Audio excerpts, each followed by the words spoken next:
Hi, എന്നാണ് വിശേഷം? എല്ലാവരും സുഖമായിട്ടിരിക്കുന്നു. നമ്മളിവിടെ സുഖമായിട്ടിരിക്കുന്നു.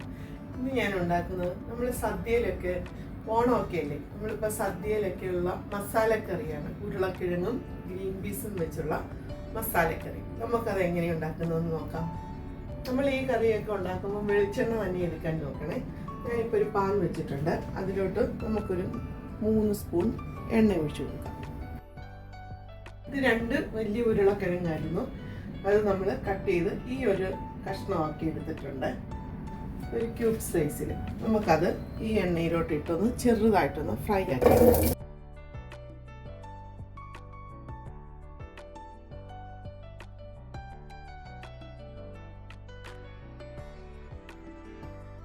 രണ്ട് വലിയ ഉരുളക്കിഴങ്ങിന് 1/2 കപ്പ് ഗ്രീൻ പീസാണ് എടുത്തിരിക്കുന്നത്.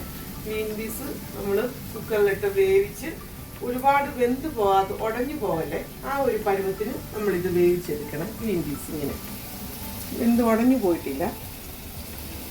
ഇനി നമുക്ക് ഈ ഉരുളക്കിഴങ്ങിലോട്ട് ഈ ഗ്രീൻ പീസും കൂടെ ഫ്രൈ ആക്കി എടുക്കാം. ഉരുളക്കിഴങ്ങും ഗ്രീൻ പീസും കൂടെ നമ്മളൊരു 5-6 മിനിറ്റെങ്കിലും ഒന്ന് ഇതുപോലൊന്ന് ഇങ്ങനെ എണ്ണയിലൊന്ന് വഴറ്റി എടുക്കണേ. ആ ഉരുളക്കിഴങ്ങൊക്കെ ഒന്നും വേകാറായിട്ടില്ല, എന്നാലും ആ ഒരു ഗോൾഡൻ ഒരു കളറായി വരും. ആ സമയമാകുമ്പോൾ നമുക്ക് ഓഫാക്കാം.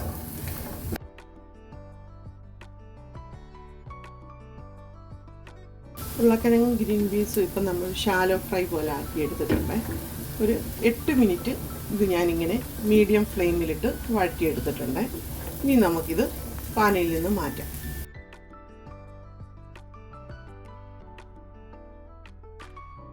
ഉരുളക്കിഴങ്ങ് ഷാലോ ഫ്രൈ ആക്കിയ പാനിൽ തന്നെ നമുക്കിനി ചെയ്യാവേ. നമുക്കൊരു 1/2 സ്പൂൺ എണ്ണ ഒഴിച്ച് കൊടുത്തിട്ടുണ്ട്, വെളിച്ചെണ്ണ. അതിലോട്ട് നമ്മൾ 2 സവോളയാണ്, 2 സവോള, 3 പച്ചമുളക്, കറിവേപ്പില, ഇത്ര നമുക്ക് ചേർത്ത് കൊടുക്കാം. കറിവേപ്പില ഒന്നിങ്ങനെ നമ്മൾ എപ്പോഴും ചെയ്യുമ്പോൾ ഒന്ന് കൈ കൊണ്ടൊന്നിങ്ങനെ ജസ്റ്റ് ഒന്ന് ഞെരടി ഇടുവാണെങ്കിൽ ആ ഫ്ലേവറൊക്കെ കിട്ടുമേ.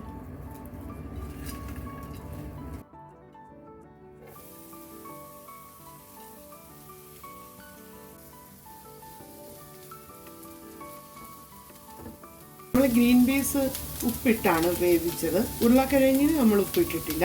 നമ്മളിനി സവോളയ്ക്ക് ആവശ്യമായ ഉപ്പിട്ട് കൊടുക്കാം. ഒരു ചെറിയ കഷ്ണം ഇഞ്ചിയും 4 അല്ലി വെളുത്തുള്ളി നമ്മൾ ചതച്ചെടുത്തതാണ്. ചതയ്ക്കുമ്പോൾ ഇച്ചിരി നന്നായിട്ടൊന്ന് പേസ്റ്റ് പോലെ ചതച്ചെടുക്കണം. അത് നമുക്ക് സവോളയിലോട്ട് ഇട്ട് കൊടുക്കാം. ഇനി നമുക്ക് ആ ഇഞ്ചിയുടെയും വെളുത്തുള്ളിയുടെയൊക്കെ ആ പച്ചക്കുത്ത് പോകുന്നോളം വരെ നന്നായിട്ട് വഴറ്റണം. ഇഞ്ചിയും വെളുത്തുള്ളിയും എല്ലാം നന്നായിട്ട് സവോളയായിട്ട് മൂത്ത് വന്നിട്ടുണ്ട്. ആ പച്ചമണം എല്ലാം മാറിയിട്ടുണ്ട്. ഈ സമയം നമുക്കിതിലോട്ട് മഞ്ഞൾപ്പൊടി ചേർത്ത് കൊടുക്കാം. 1/4 സ്പൂൺ മഞ്ഞൾപ്പൊടി. ഇനി ഇതിലോട്ട് 1 ടേബിൾ സ്പൂൺ മുളക് പൊടിയാണ്. ഇത് എരിവുള്ള മുളക് പൊടിയാണ്. 1/4 സ്പൂൺ കാശ്മീരി മുളക് പൊടി, 1 ടേബിൾ സ്പൂൺ മല്ലിപ്പൊടി. പച്ചമണം മാറുന്നത് വരെ നന്നായിട്ടൊന്ന് വഴറ്റി കൊടുക്കാം.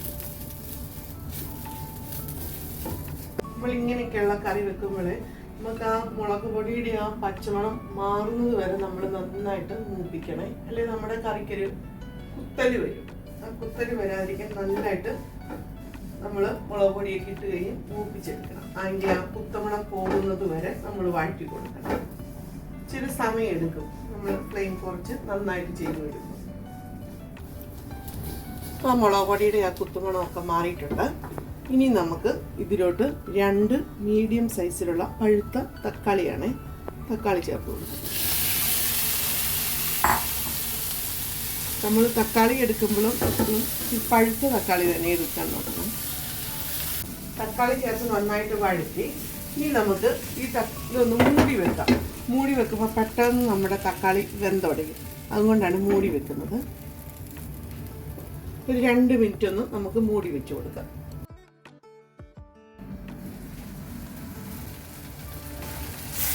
തക്കാളിക്ക് ഇപ്പം വെന്തുടഞ്ഞിട്ടുണ്ട്. ഇനി നമുക്ക് അതിലോട്ട് നമ്മൾ നേരത്തെ ഷാലോ ഫ്രൈ ചെയ്ത് വെച്ച ഉരുളക്കിഴങ്ങും ഗ്രീൻ പീസും കൂടെ ചേർത്ത് കൊടുക്കാം.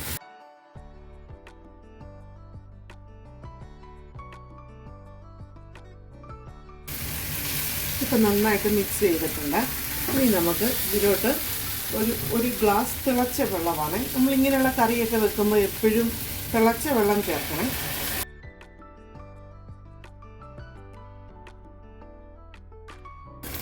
നമ്മൾ വെള്ളവും ചേർത്ത് നമുക്കിതൊരു 10 മിനിറ്റ് ഫ്ലെയിം കുറച്ച് മൂടി വെച്ച് വേവിച്ചെടുക്കാം. ഉരുളക്കിഴങ്ങും ഗ്രീൻ പീസും വേവുന്ന സമയം കൊണ്ട് നമുക്കിതിനൊരു മസാല തയ്യാറാക്കാം. അപ്പം ഞാനിവിടെ ഒരു പാൻ വെച്ചിട്ടുണ്ട്. എണ്ണയൊന്നും ഒഴിച്ചിട്ടില്ല. ആ പാനിലോട്ട് നമുക്ക് 6 സ്പൂൺ ചിരകിയ തേങ്ങ ഇട്ട് കൊടുക്കാവേ. തേങ്ങ നമുക്കൊന്ന് റോസ്റ്റ് ആക്കി എടുക്കണം.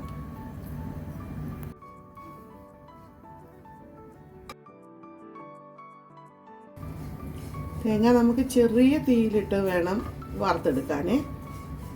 ആ സമയം നമ്മുടെ കറി നമുക്കായോ നോക്കാം.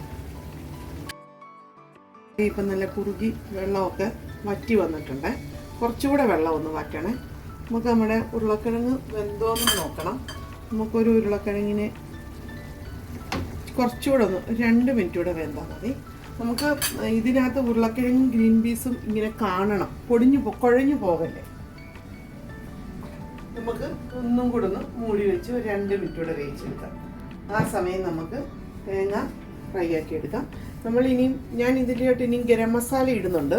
നമുക്ക് ഗരം മസാല പൊടിച്ചതില്ലെങ്കിൽ ഈ സമയം നമുക്ക് ഗ്രാമ്പും പട്ടയും പെരുംജീരകവും ചേർത്ത് കൊടുക്കണേ. എൻ്റെ കയ്യിൽ ഇപ്പോൾ പൊടിയുള്ളത് കൊണ്ട് പൊടി ഇച്ചിരി മൂത്തിട്ട് നമുക്ക് പൊടി ചേർത്ത് കൊടുക്കാം. തേങ്ങയുടെ കളറ് മാറി ഒരു ഗോൾഡൻ കളറായിട്ടുണ്ട്. ആ സമയം നമുക്ക് ഇതിലോട്ട് നമ്മുടെ പൊടിച്ചു വെച്ച മസാലപ്പൊടി ഇട്ട് കൊടുക്കാം. ഇത് പട്ടയും ഗ്രാമ്പും പെരുംജീരകവുമാണ്. ഇത് ഒരു 3/4 സ്പൂൺ മസാല നമ്മൾ ചേർത്ത് കൊടുത്തിട്ടുണ്ട്. ഇനി ഇത് നമുക്ക് ഒന്നും കൂടെ നന്നായിട്ട് റോസ്റ്റ് ചെയ്തെടുക്കണം. നമ്മളിപ്പോൾ ഫ്ലെയിം ഓഫ് ആക്കിയിട്ടുണ്ട്. മസാലയും തേങ്ങയും നമുക്കിനി ഇതൊന്ന് ആറിയിട്ട് നമുക്കൊന്ന് മിക്സിയിലിട്ട് ഒരു സ്പൂൺ വെള്ളം കൂടി ഒഴിച്ച് നമുക്ക് നല്ല പേസ്റ്റാക്കി അരച്ചെടുക്കാം. നമ്മുടെ മസാല നമ്മൾ നന്നായിട്ട് അരച്ചെടുത്തിട്ടുണ്ട്. നമുക്കത് ഇതിലോട്ട് ചേർത്ത് കൊടുക്കാം. ഇപ്പോൾ നമ്മുടെ ഉരുളക്കിഴങ്ങൊക്കെ ആണെങ്കിലും നല്ല പാകത്തിന് വെന്ത് വന്നിട്ടുണ്ട്. മസാല ഇങ്ങനെയാണ് നമ്മൾ അരച്ചെടുത്തിരിക്കുന്നത്. നമ്മൾ 1/2 ഗ്ലാസ് വെള്ളവും കൂടെ ചേർത്ത് മിക്സി ഒന്ന് കഴുകി നമുക്ക് ആ മസാലയും കൂടെ ചേർത്ത് കൊടുത്ത് നന്നായിട്ടൊന്ന് ഇളക്കാം. ഇതിലിപ്പോൾ കുറച്ച് വെള്ളം ഉണ്ടല്ലോ, ആ വെള്ളം കൂടെ നമുക്കൊന്ന് വറ്റുന്നത് വരെ നന്നായിട്ടൊന്ന് ഇളക്കി കൊടുക്കാം. ആ വെള്ളം ഒന്ന് നമുക്ക് വറ്റി വരണം. വെള്ളമൊക്കെ ഇപ്പം നന്നായിട്ട് വറ്റിയിട്ടുണ്ടേ.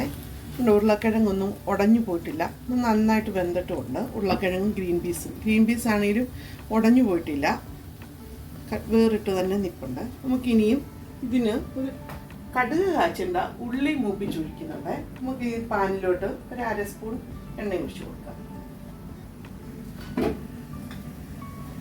എണ്ണ ചൂടായിട്ടുണ്ട്. നമുക്ക് ഇതിലോട്ടൊരു 4 ചെറിയ ഉള്ളി കട്ട് ചെയ്ത് ചേർത്ത് കൊടുക്കാം.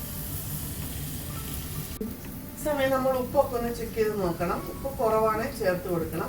ഇത് പാകത്തിനുള്ള ഉപ്പാണ്. വെള്ളം നന്നായിട്ട് പറ്റി നമ്മളിത് സദ്യയുടെ സമയത്ത് ഇലയിൽ വെച്ചാൽ ഇങ്ങനെ ഒഴുകിപ്പോത്തില്ല, ഇങ്ങനെ തന്നെയാണ് ഇരിക്കുന്നത്. നമ്മളൊരു ചിക്കൻ കറി ഒന്നും ഇല്ലാണ്ട് ഒരു സദ്യ കഴിക്കുമ്പോൾ ഒരു ചിക്കൻ കറിയുടെ ഒരു ടേസ്റ്റ്, അതാണ് ഈ കറിയുടെ പ്രത്യേകത, മസാലക്കറിയുടെ. ഇനി ഇതിലോട്ട് ഒരു തണ്ട് കറിവേപ്പില.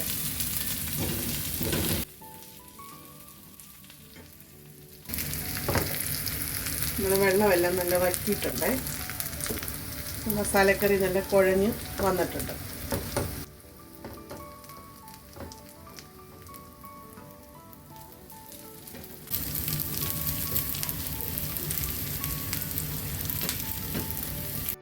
ഉള്ളിയൊക്കെ ഇപ്പം മൂത്തിട്ടുണ്ട്. നമുക്കിതിന് കറിയിലോട്ട് ചേർത്ത് കൊടുക്കാം.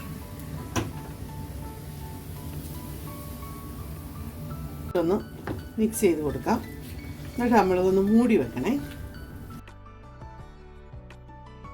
നമ്മുടെ മസാലക്കറി റെഡി ആയിട്ടുണ്ട്. ഇതിനി ഒന്നും കൂടി ഒന്ന് നന്നായി വറ്റി ഡ്രൈ ആയിട്ട് കിട്ടുവേ. നിങ്ങൾക്ക് എല്ലാവർക്കും ഈ റെസിപ്പി ഇഷ്ടപ്പെടുവാണെങ്കിൽ ട്രൈ ചെയ്ത് നോക്കണം.